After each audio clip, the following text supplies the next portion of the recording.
All right, hello YouTube, this is Ryan, and this is my weekly update. Yes, my goal is to do videos at least once a week and just let people know what I'm working on. I kind of want to give people a window into my process, into my progress, and so if you're interested in AutoPad, SDS-x, any of my other apps that will be coming out soon, if you're interested in iOS development or audio development, or just making music, thoughts on that, thoughts on design, um, you know, smash the like button, as they say. You can subscribe and engage with me here. I'm going to be hopefully getting feedback from people, reading comments, and all that. And I just wanted to do this weekly update today because I had a little bit of time in the afternoon. So I launched the AutoPad 1.9 beta on Monday, and I've already gotten a couple bug reports on that, small things, but thank you for helping me with that. And I'm going to try to get those ironed out tomorrow, just so I can have a new build out before the weekend. AutoPad is used by a lot of worship keyboard players, and so they use it on the weekend at church. If you want to try out the Mac app, you're feeling brave, send me a message, leave me a comment. As far as I know, TestFlight doesn't work on Macs yet. I think it will soon. So I think I have to distribute that manually. So if you want to try it out, let me know. AutoPad 1.9 is going to come with a Mac app, which I think is pretty huge. So people that use it, people that use MainStage, are going to be able to load AutoPad just right in there, which I think is pretty cool. Corey and I had a call. We talked about the early feedback we got on SDS-x. A few things, like some of the low-hanging fruit, we're going to try to knock out here in the next couple weeks. Things like the disable sequencer. So if you want to use a piano roll just to edit notes and use SDS-x as like a sample player. And then also the lock sequencer. So disable and lock. And lock sequencer being if you've programmed a sequence and you want to try out other kits on it without loading in that kit's sequence, you can do that.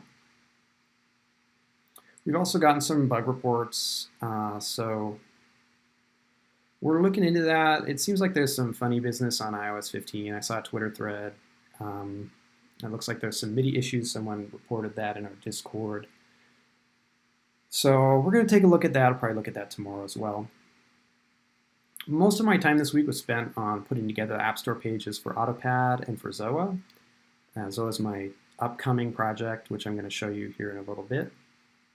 Put together the manuals, wrote the descriptions, did the screenshots. Screenshots take me a lot of time just because I don't really have a good workflow for that. But I usually put together something that I like.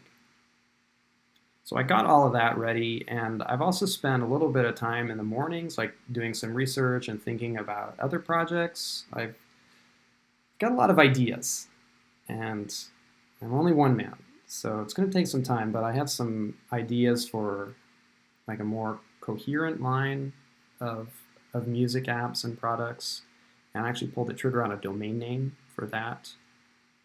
And I've also been doing some research on Juice. I don't use Juice at the moment, but I've been reading up on it. I have a friend who's a mixer up in Portland, and he approached me with some ideas about some desktop plugins. So I've been reading up on Juice, and I'm really excited to dip my toes into that. I'm going to try to do that tomorrow as well. But what I really want to show people is a little bit of ZOA. So I'm going to hop over to that, and you'll be able to see just a little taste of how it works. And hopefully this will get people hyped, for launch day, which is not yet determined. But I think it could be pretty soon. I think maybe next week I'll try to get the beta out and hopefully find some people to try it out. If you like ambient, I think you're really going to like ZOA. So let me get my headphones out. And let's pull up AUM. So ZOA is a MIDI sequencer. You got to load it on a MIDI track in AUM. And it's kind of like a creative, generative thing. It implements Conway's Game of Life. And that's what you see here in the center of the screen is a grid with cells. And you can have 8 by 8, or you can actually have 16 by 16. So you have a really large environment of cells. And the way the game of life works is that cells can either be alive or dead, and then there's rules that determine how you go from one generation of cells to the next.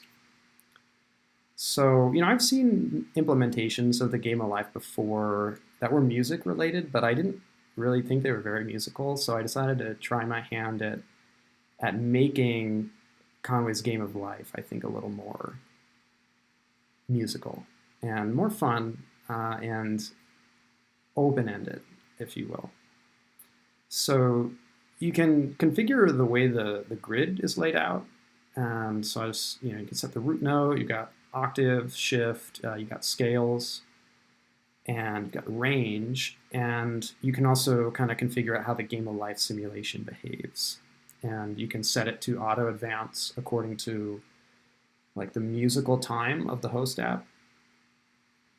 Or you can turn that off and do a manual advance. And you can do some really interesting arpeggiation stuff when you have it in manual advance mode.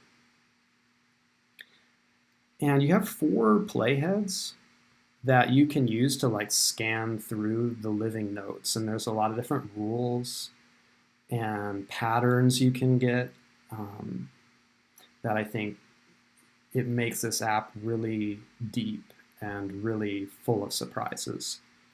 So let's just hit play, see what we get. I pulled up a couple presets ahead of time, so let's get this.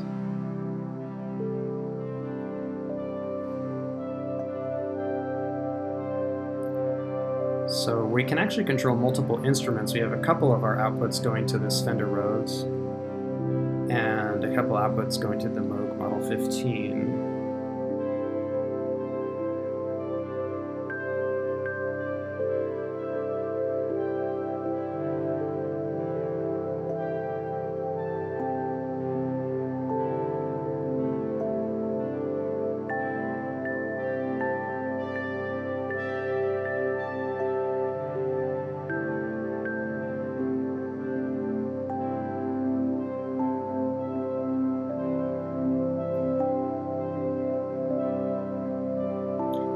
So yeah, we got ZOA controlling the Housemarque 1, the Model 15, and AutoPad's just kind of filling the space here.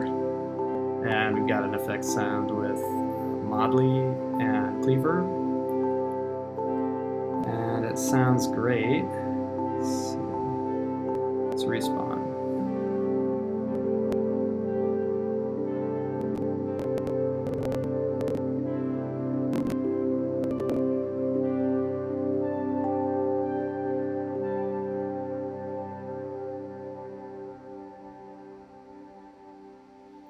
Anyway, so that's coming very soon. That's ZOA, and it works as a standalone app as well. And I've had a lot of fun using this with hardware sequencers, hardware synthesizers. So I'm excited to get it out there, and I hope that some people find it and find it fun, find it useful, find it inspiring. Anyways, have a good rest of your week, and I'll see you later.